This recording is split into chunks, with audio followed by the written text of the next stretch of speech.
Si tu connais ces 15 mots, cela signifie que tu as un très bon niveau de français, probablement le niveau C1. Est-ce que tu es prêt à relever ce défi?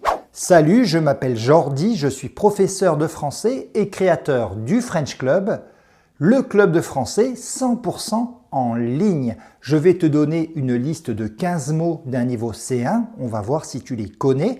Laisse-moi avant tout t'expliquer ce qu'est ce niveau C1. L'étudiant C1 peut comprendre des textes longs et des conversations complexes, même quand tout n'est pas expliqué clairement. L'étudiant C1 est également capable de parler d'une façon fluide et précise en adaptant son langage à chaque situation. L'étudiant C1 comprend également toutes les petites nuances, toutes les petites subtilités de la langue.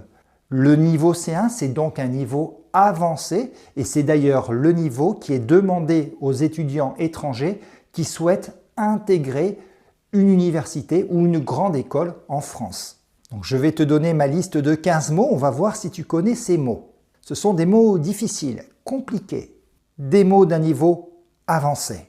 D'abord, il y a toutes les expressions imagées, comme le mot tête brûlée ou l'expression tête brûlée, c'est notre premier mot. Est-ce que tu connais le deuxième mot, la deuxième expression? Être fleur bleue. Le troisième mot, c'est une palanquée. Une palanquée. Est-ce que tu as déjà entendu ce mot?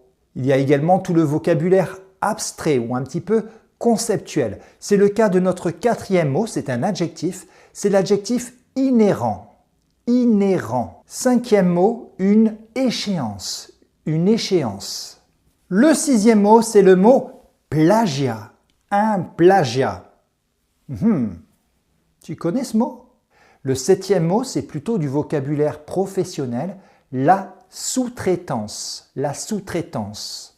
Ça se complique un petit peu là, non? L'étudiant d'un niveau C1 maîtrise également le vocabulaire soutenu ou un petit peu littéraire. C'est le cas de notre huitième mot, c'est un verbe, c'est le verbe glaner. Est-ce que tu as déjà entendu le verbe glaner?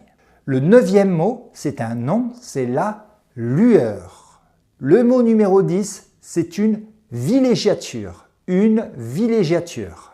Le 11e mot, c'est une expression, un signe avant-coureur. Avant-coureur. 12e mot, c'est le mot hexagonal. Est-ce que tu utilises ce mot hexagonal? Un étudiant C1 maîtrise également des adjectifs qui expriment une nuance.